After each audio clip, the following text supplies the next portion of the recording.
Everybody, it's Tim Stevens with CNET. I'm standing next to the biggest product launch here at Mobile World Congress 2014, literally and perhaps figuratively as well. This is the 2015 Ford Focus.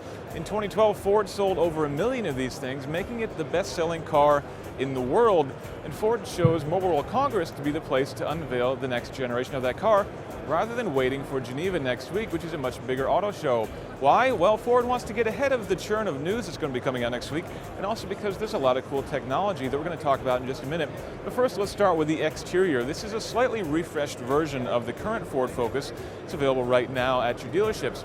Biggest change up front is with a new corporate Ford grille. Looks a lot like an Aston Martin. You're seeing it on the Edge and a couple of other Ford products too. New headlights as well, and overall greater fuel efficiency from more aerodynamics, which is certainly going to be good. But the biggest change in fuel efficiency will come from the 1.0-liter EcoBoost engine. We've seen that in the Fiesta. It's going to be coming to the Ford Focus as well, only with a 6-speed manual transmission. We're told it'll be only with a 6-speed manual in the US as well, which may make some US buyers a little bit cautious. Some bigger changes on the inside, so let's take a look in there. Inside we have a revised layout that's a little bit cleaner, a little bit nicer than before. Not radically different, but it is improved. We've got a larger display here in the center for the MyFord Touch interface, as well as the new Sync interface, Sync 3.0, which has some nice improvements. The UI is a little bit cleaner. Biggest changes are in the navigation system. The interface is much prettier. We've also got the Michelin guide built in, so you can get some restaurant reviews there.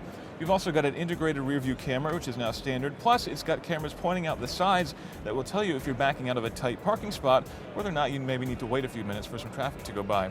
We've also got some upgraded improvements here for driver assist. It'll help you to avoid crashes as well, up to 50 kilometers per hour. That's much faster than before.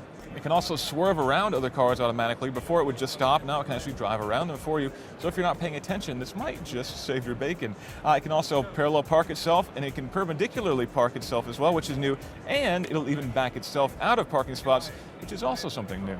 Again, this is the 2015 Ford Focus. It should be hitting dealers sometime toward the end of the year. Ford hasn't given us any specific pricing just yet, but since we're not talking about any radical changes, expect it to fall in line more or less with what the current Ford Focus costs.